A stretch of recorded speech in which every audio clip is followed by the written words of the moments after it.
This is the official breakdown of my song Rebirth, starting right now. Hope you enjoy it. So in the beginning, there's not a whole lot going on. I'm just going to walk you through real quick what happens. Basically, all there is there's this choir sample and then there's this bird sample. I'm going to let both play out right now.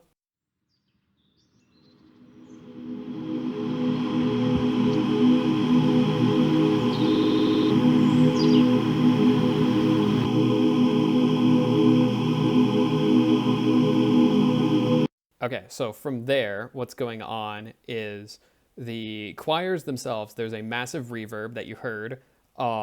There's also a gain just to turn down the volume a little bit. And then there's a soft clipper on the end just so it's not overblowing and not like feeding back and all that stuff. What I like to do with a lot of my sound design is I will take a sound, distort the ever-living heck out of it, and then I will throw a soft clipper onto the end because I don't want it to go into the red and I don't want it to clip and distort my master, but I love the heavily distorted texture that the sound itself gives. And so soft clippers for me are just kind of like a method of insurance and making sure nothing goes too crazy. There's the reverb, there's the gain, there's the soft clipper, which is just the stock FL Studio soft clipper. And then there's this, which I sometimes use. This is a form of sidechaining. It's called a STFU by Zeek Audio. I can put a link for that in the description if you guys like. Not sponsored. It's just a very great and a free sidechaining plugin. And so really, yeah, what we've got here is the two sounds in the beginning. Here in the next section is where it gets a little more complex. I will go ahead and just start playing it for y'all.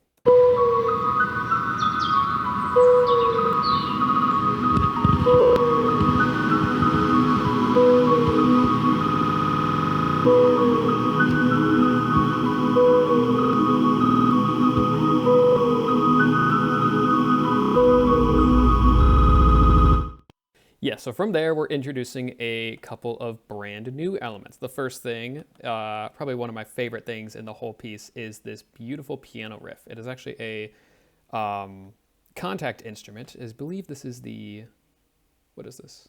This is the postcard piano. I did a little bit of tweaking to the actual preset itself. This is a paid for contact expansion, and I really just love the actual texture that you can hear in the instrument itself.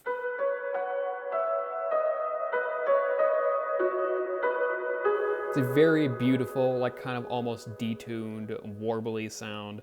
And then just the raw sample itself is very, very pretty. It's what made me fall in love with this, this contact instrument. And so here's the melody. That's all it's playing.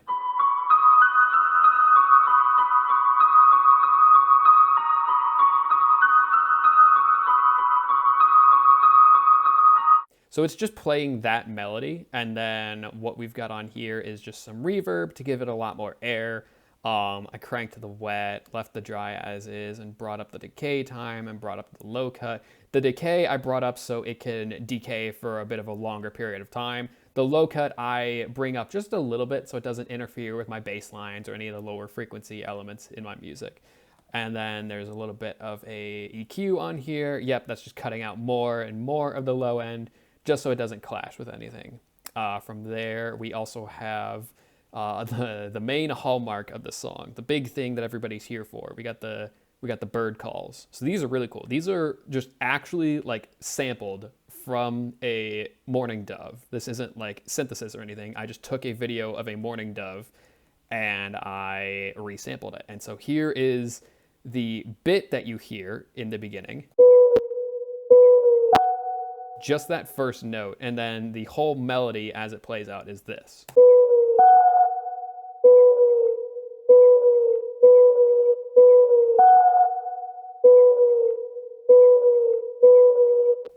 So that's the whole melody. I just transcribed it from ear. I just listened to a video of a dove and I kind of just took the notes it was saying and then I just played them on the piano. And that's really how I got the melody for it. There wasn't any super fancy tricks or editing to that.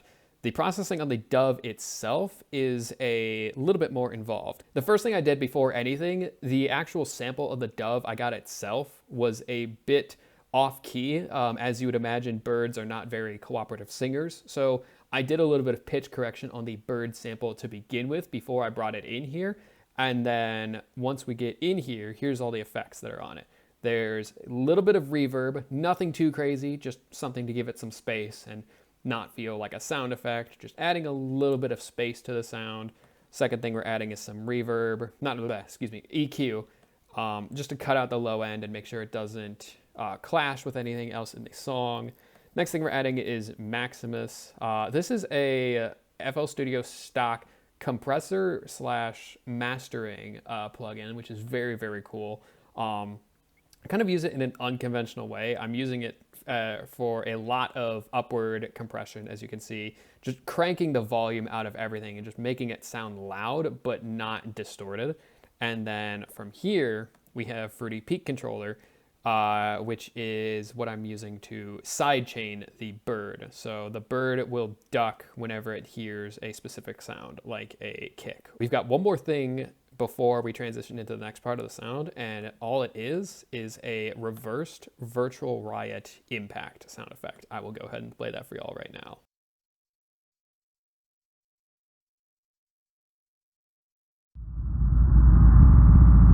It's just a virtual riot impact sound. This is also being fed into the stutter that I mentioned from the beginning. So pretty much all of these sounds are going into the same stutter sound because that stutter is on the master chain. From here, we get into the actual first, I would call it, I guess, breakdown of the song.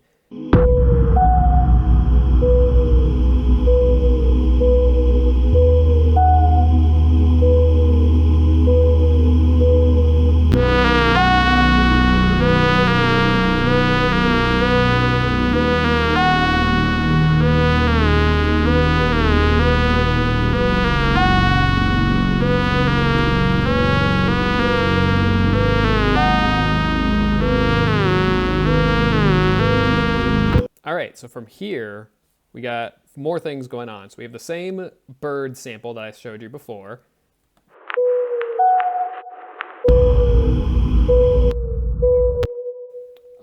We have the choir sample from before. We have, we have the virtual riot impact sound, the forward version, not the reversed version.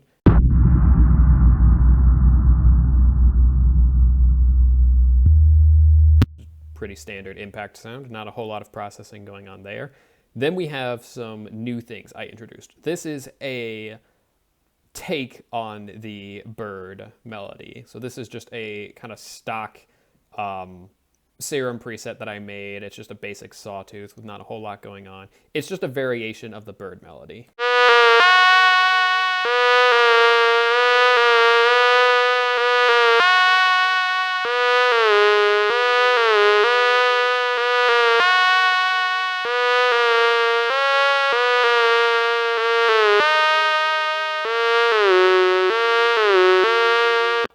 So as I was listening to the bird melody, I've always wondered, even as a kid, oh, hey, what if the bird is just trying to sing more of a song, but it's just only doing we only hear the main part. And so I kind of try to take that childhood idea and infuse some of my own songwriting style into it. So if I came up with this melody, how would I introduce variations to it? And so I leave the original intact because I want the bird part to be extremely recognizable.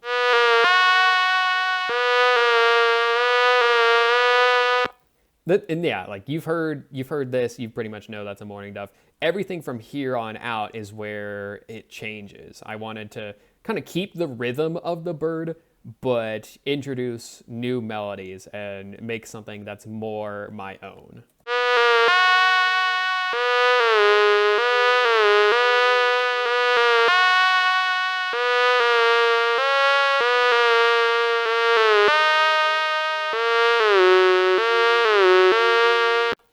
And that's really the melody. That's all I did to it. It's just I can show you the serum preset real quick.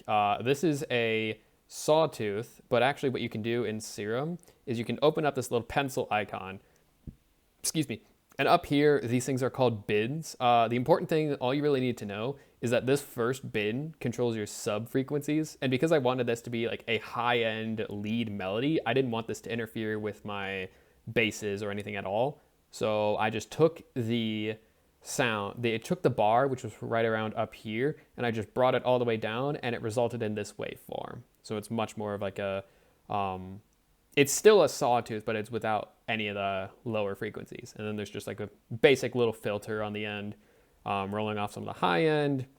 I put an envelope on it so it's not like the same volume the whole time. This is just very, very slightly affecting the pitch of the sound, so it's not the same note. It is the same note, but it's very, very slightly going back and forth. This second one is also affecting the note, but in a different way. So if I play a melody,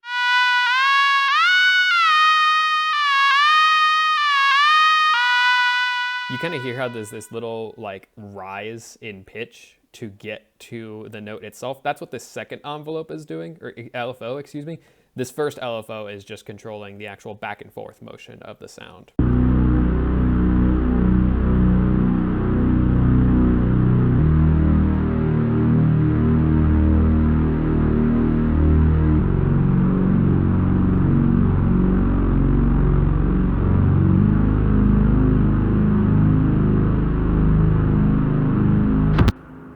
I am such a huge fan of respaces.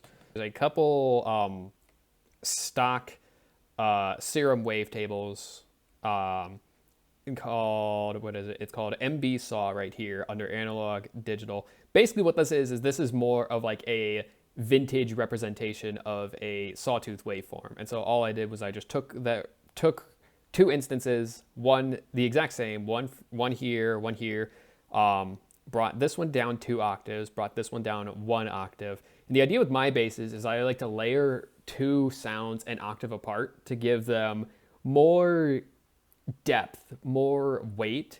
And I like to have the lower sound, especially if I'm doing like a detuned bass like this is, I like to have the lower sound at less detune and then the higher sound at more detune, so that the more relevant like sub information can stay centered, and then the higher frequency content can spread out a little bit. So by itself, this sounds like this.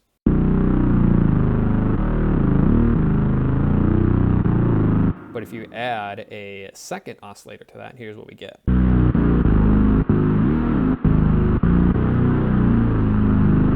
As you could hear from that, there is also a slight bit of pitch shifting, or not pitch shifting, excuse me, mono and legato. So the note is sliding from one note to the other. And the final thing you can hear is this oscillator. That's just a LFO. It's changing the pitch of just this oscillator. Why I decided to go with just one oscillator and not both. Again, I think that ties back into wanting to keep a stock sound, keep like a basic sound, like a foundation, and then do some more interesting stuff with the higher end. So without it, sounds like this. Kind of basic, you've heard that before. With this, it's a bit more interesting. In terms of the actual Serum processing, from here, all there really is, there's just multiband compressor. I just turned on multiband, didn't really mess with any of this stuff. I just cranked the gain up. That's what I like to do with a lot of my sounds. I don't really mess with threshold, ratio, attack, or release unless I'm really feeling like I need to. And then I will just mess with the gain and go from there. And then from here, there is just a low pass filter. So that's just muffling out a lot of the higher frequencies. Cool. From here, we are moving on to the actual buildup. Okay. So here is the buildup.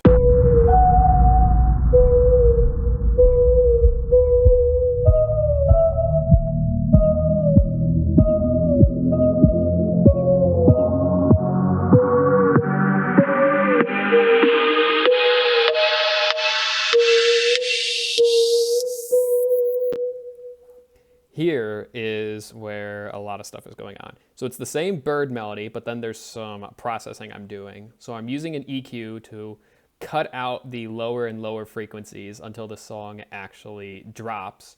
The same impact is brought back. Basically what I'm doing is I'm just cutting out the low frequencies as well as some of the higher frequencies. This sample right here is actually the very first like 4 beats of the drop.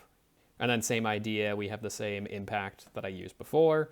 And there's just a whole bunch of channels going on, but all you really need to know with this is that it's building and building more tension until we get to the actual drop of the song. And here is where the magic really begins, and where I had a lot of fun making this song.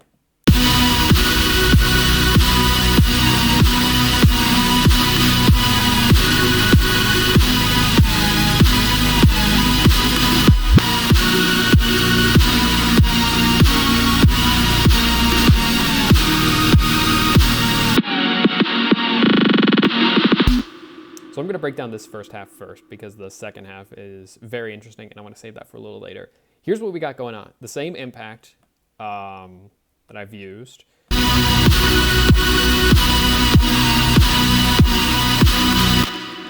And this is actually a sub that I use as also almost as like a transition, because if I remember right, this fades out.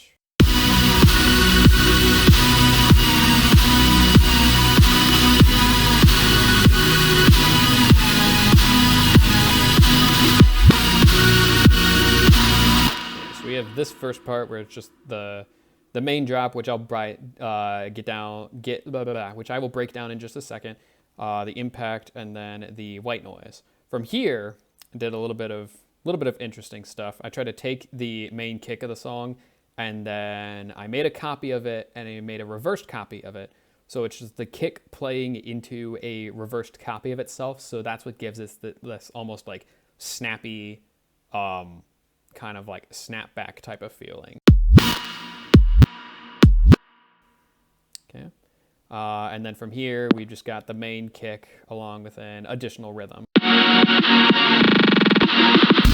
On top of going into a sort of telephone voice type effect with the EQ, as well as doing some more stutters. And then the actual drop itself is not comprised of a whole lot, if I remember correctly. Yes, we have 2 percussion sounds. We have the kick. I'll actually show this right now. This is a kick from a Cyclops pack. So if you listen to dubstep, you may be familiar with the dubstep artist Cyclops. Very funny guy, very cool music. I would recommend. This is just a kick. I picked this one because it sounds like it sounds closest to like 2013 progressive house, which is what I'm heavily inspired by. And so I found this kick and I was like, okay, I know that's going to be that. The snare, this is also pretty cool.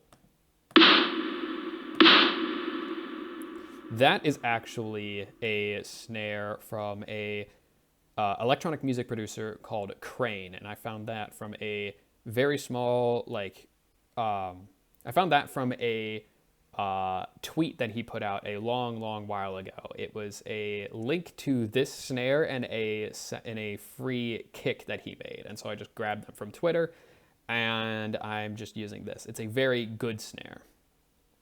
Moving right along, we have my leads, but I will get into that in just a second. Next, we are going to move on to these super saws.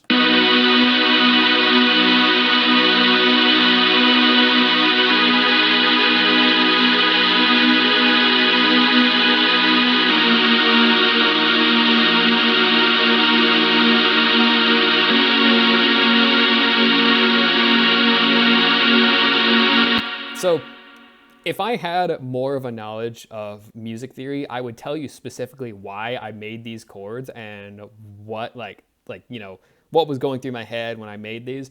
But I'm just gonna keep it completely simple and straight with y'all. All I did when I was making these chords, I was like, okay, what fits in the key of G sharp minor? Like, what fits with the key of this song, and what will sound good? So I just started with pretty basic, like simple chords. Then we move on to the second chord. All that's changing is this first note, this note right here, the F sharp to the G sharp. Then we go down, and it sounds like this. And then the chords change one final time. Something I'm very proud of is my chords. Something I lack the extremely technical vocabulary to describe is chords and chord progressions. I just write what sounds cool, and to me, this whole sequence sounded very cool. Moving right along, we've also got some more white noise stacks. This is just going to flesh out the chords. In terms of like audio, like drums as audio versus drums as MIDI, for whatever reason, like I think it just depends on the day. I will do both. I'll do drums as audio and I'll do drums as MIDI. It really just depends. I mean, even in this project, like some of the drums I've done here as MIDI, some of the drums you're even seeing here in the project as audio. Why? I couldn't really tell you. It's just how I'm feeling. Okay, so moving on to let's cover the bass first, and then I will get into the leads. The bass, the same bass that I showed you before. It's just that same like cool bass sound.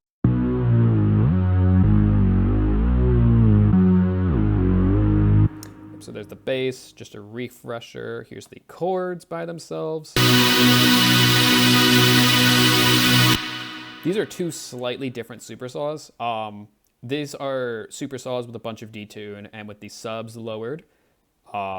This is kind of more of like a higher, like textured sort of supersaw, and I kept the subs in because I just liked how these ones sounded. So by themselves, here's the lower supersaws. Here's the higher saws. Here's the two of them together. We're already close. All we got to do is add the bass. We got that. Some white noise definitely couldn't hurt. And you've got the ingredients to a beautiful, beautiful chord stack. Okay, now finally time to tackle the leads, my absolute favorite part of writing any song. We're going to start with just this one. This one is kind of a newer sound I made. I was experimenting with some different techniques, and I kind of led down this path, and I ended up on this sound. It kind of reminded me of the Parents from Charlie Brown. Not so much there, but it's more, you can kind of hear it in a lower octave.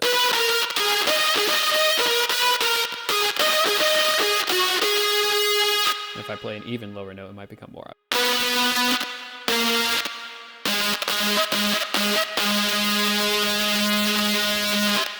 So here's what we got going on. We have two LFOs. This is controlling, I believe this is controlling some of the effects that I'll get into in just a second. This one is also not controlling anything relevant here. So all this really is just a supersaw with 16 voices, no fancy processing just yet, because I wanted to keep some of the bass characteristics when I distort sounds, because that's just how I work, and I think it sounded more interesting to me that way. Here's what we're going to do. This is the sound with all of the effects on. One by one, I'm going to take every single one off and show you how it works. So this is the melody with, I believe, 0 effects on.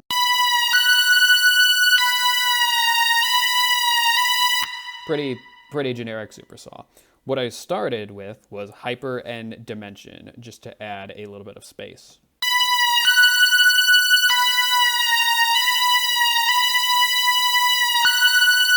Not something you can hear a whole lot, but in context, it really adds to the rest of the product. That's what the first LFO is doing. It's adjusting the mix of this hyper to give it a little bit more detune.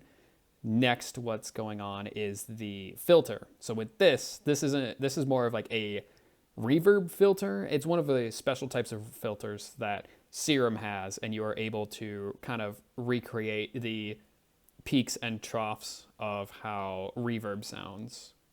It's specifically best used when you automate the cutoff of the filter.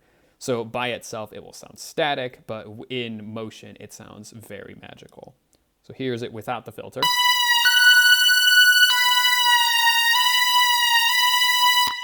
Here's it with the filter.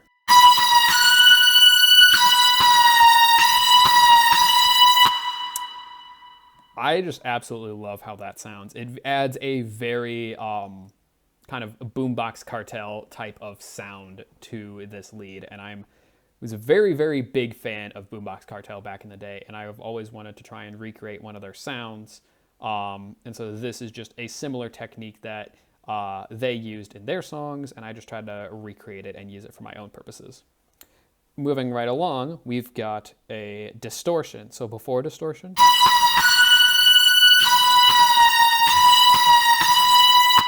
and after distortion.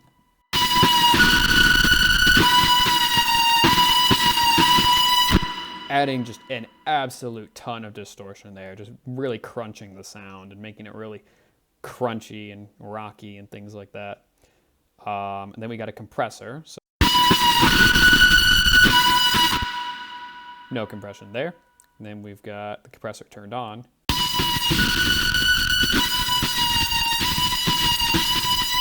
Really squishes the sound and keeps it from getting too crazy and out of control. And then the last thing we've got is some EQ to cut out the low end and boost more of the mids. So without EQ.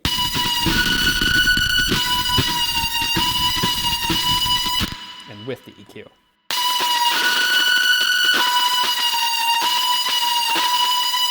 Lot less bass to deal with. And then I believe there's one more lead that I layered that with. It is this Kartyr lead right here. I'm going to walk you through that. So this I also made in a Serum. Kind of the same idea, but a slightly different result. This is a detuned supersaw, presumably with more distortion on it, knowing me.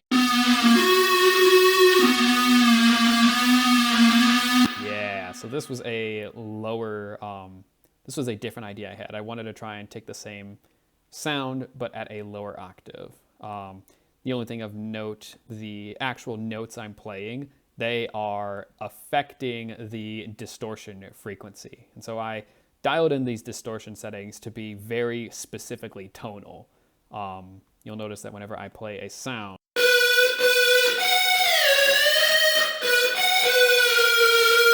it's following the notes I played, thanks to this note envelope right here. The distortion itself, I just picked an algorithm I like. Diode 2 is a pretty good one. I set it to pre because I wanted everything to apply before effects.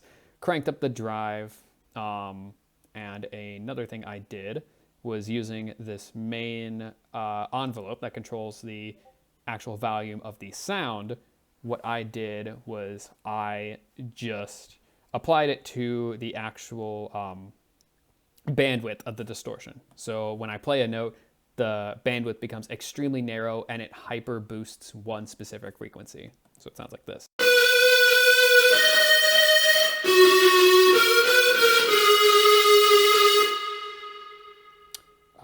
This is what it sounds like before any effects at all.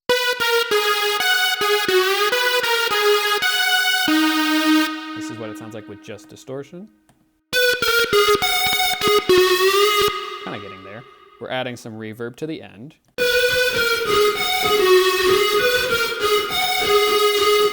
Then we're adding some EQ to cut out the low end.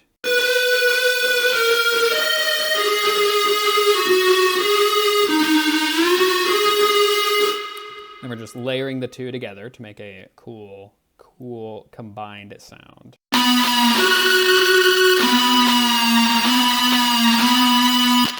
All that put together with the chords. With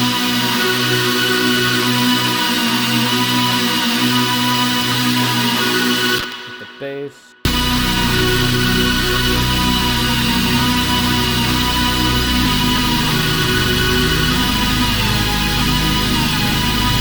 So you've got half of an awesome drop, and then combine all of that together with the percussion, which is just really a kick and snare here.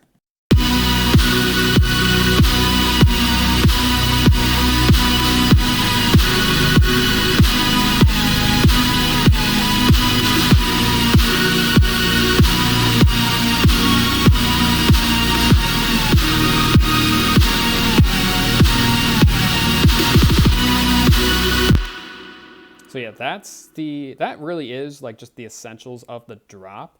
As the song progresses, I just go through and tweak a couple things. Like this second part here, this turnaround. That's just me cutting out the first part of the drop to replace it with the kicks. Here, I just add in a bit of telephone effect and a stutter just to create more variety. And then here's something I really like to do. Same sounds, but with slightly different voicings and textures. Something I've always tried to make part of my style, it is this idea of like a halftime drop. So what I've heard dubstep artists do is like they'll do a drop and then they'll maybe do like a halftime drop. So what I try to do to be a bit more interesting is kind of take the idea of a halftime drop and just extend it out slower and slower. So here's what we've got.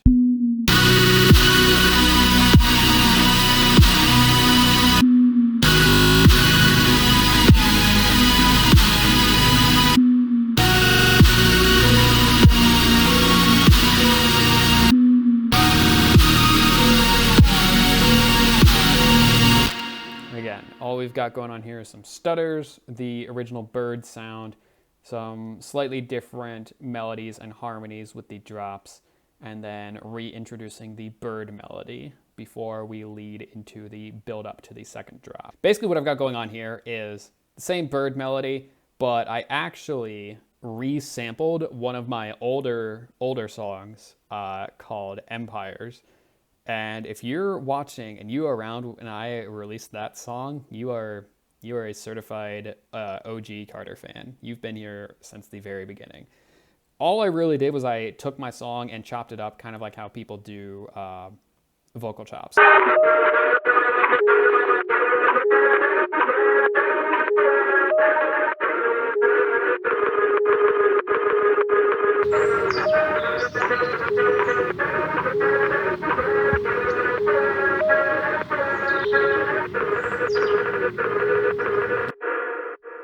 And then I just turned off vinyl for, just so you guys can hear me talk. Basically what vinyl is doing is vinyl is just adding a little bit of texture, as you could hear.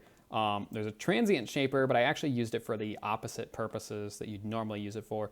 Typically a transient shaper is used to like add a click to a drum sample or something like that. I actually wanted to use this to soften the edges of my song, so they're not like clicking into each other as they're feeding, but as they're being played one after the other. So all we've got going on with the sample is there's just like the transient D shaper, I guess you would call it. There's vinyl, which I've disabled for purposes. There's this EQ to make it more like a telephone sound effect. There is a reverb just to give it some space. There's the same sidechain plugin that I mentioned at the very top of this video. STFU by Zeek Audio. And then at the very end, there's just Maximus, adding some upwards compression, aka I crank up volume because I like the sound of loud sound. And that's the vocal chop itself. I did the same idea here that I talked about in the beginning with the pre-drop. Yep. So the first 4 beats of this second drop, and I just rendered it out into a sample so I could manipulate the audio. And so what I did is I just like took it as an instrument and then just automated the pitch so it rises in pitch and volume and cutoff and all those fancy EDM words. Same impact, same bird melody. I brought back the nature birds because I thought that was a cool addition. And with that, I am going to let the second build up play and let me stop yapping so you can hear all of this cool stuff.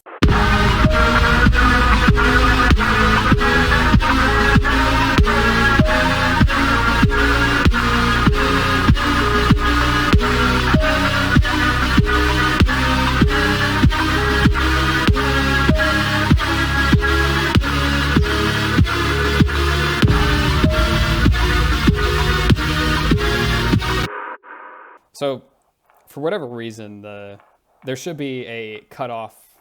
There should be an effect that's like editing the cutoff so it goes from less muffled from more muffled to full clarity, but for whatever reason, it's just playing as is. And now we are going to get to the second drop of the song. And here is also one of my favorite parts of the song, starting right now.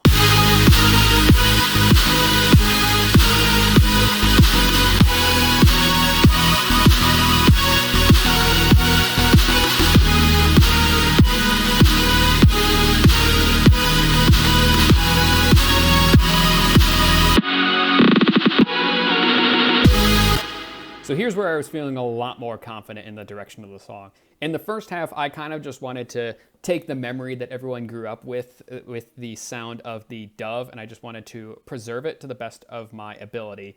And here, I wanted to make something completely original and go all out and just make a textbook like Kartyr song. So to start out, we've just got the percussion. Again, very simple kick snare pattern. I do a couple like snare rolls and stutters and things like that just to add some variety, but at the end of the day, it's just a kick and a snare.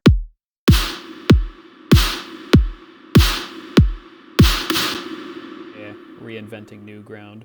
And then from here, same instruments as the first drop, but I didn't want to just copy paste and add the exact same melody, because in my opinion, that's boring. The second drop should be a second experience. You should add some new things to it.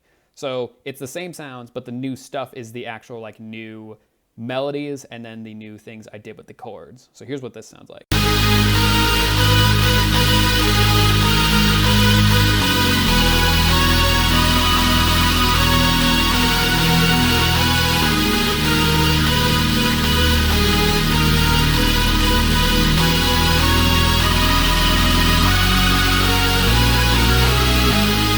Again, the same lead, the same bass. I added a sub bass for this one just because I liked how it sounded. My same lead from before, the same supersaw chords from before, and then the white noise from before. Notable with this one, not that I think it made too much of a difference in the end. What we've got going on here is I've like cut up the top 3 notes and made them stuttered and played faster.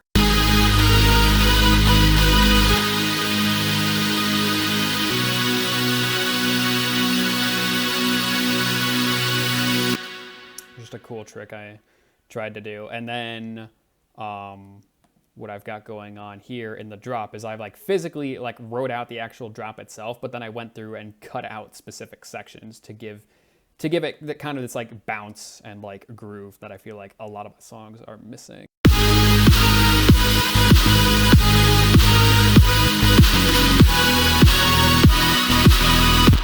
Something I do want to talk about before I forget is the bass line to this song. I was extremely happy with how this bass line turned out. What we've got going on is the cool bass and then just the sub bass. It's just extremely generic sub bass that I used with 3X oscillator.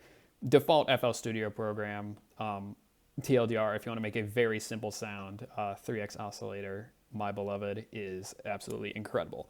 All it is just basic sub oscillator. Making a sub bass. And so here's the bass line just by itself.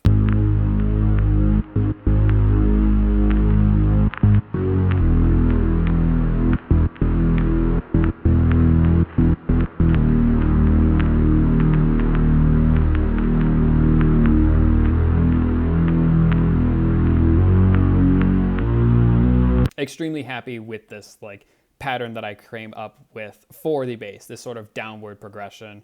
Because I heard that I had a couple other ideas I was toying with, and then I accidentally created this like da, da, da, da, and then I really loved just like how it like felt, like not just how it sounded, but like how it felt when I was playing the song out. And I just kept it. And so it's just a pretty simple like walking up and down pattern, nothing too crazy here. Same sound, same pattern, and then same idea. I just cut out specific parts of the first half of this drop, and then I left it in for the second part of the drop.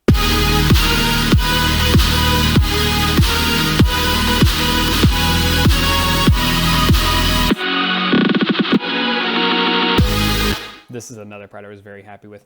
Added the stutters and added the telephone effect, and then just kind of bounced around between the two to give this a bit more ear candy, because that's also something I need to work on with my songs. And then for the final part of the song, as we're winding down into the outro, I just reintroduced the bird melody and added it on top of the drop.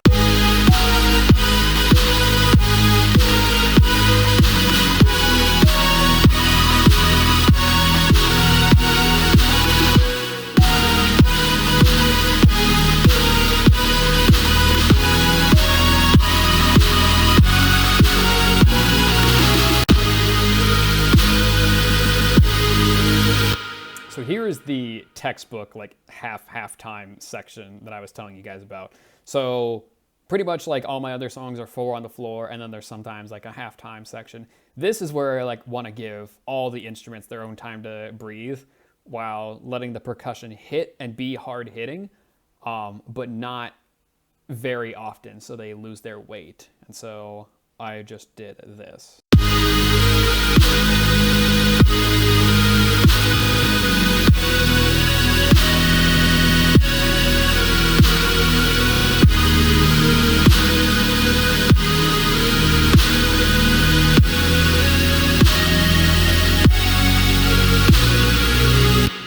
Here, I believe, is where the entire song is just completely.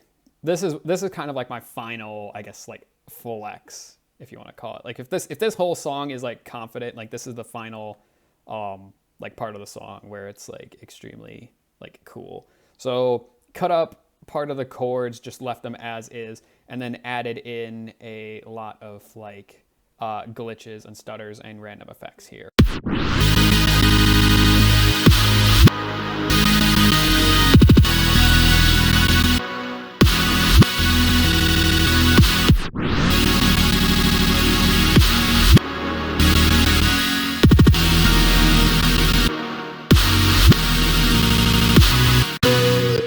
And then that's the final part of the second drop, and then we just get into the outro. And then here's where I just like kind of recall all the most like important parts of the song. We got the bird melody, we got my own melody, we got the bird samples, we got 2 layers of the bird samples for some reason. I guess I was in a bird mood. If you couldn't tell, I was kind of in a bird mood when I made this song. And then we have the original samples from Empire finishing out the song. And I will just let the song play as is to close out the video.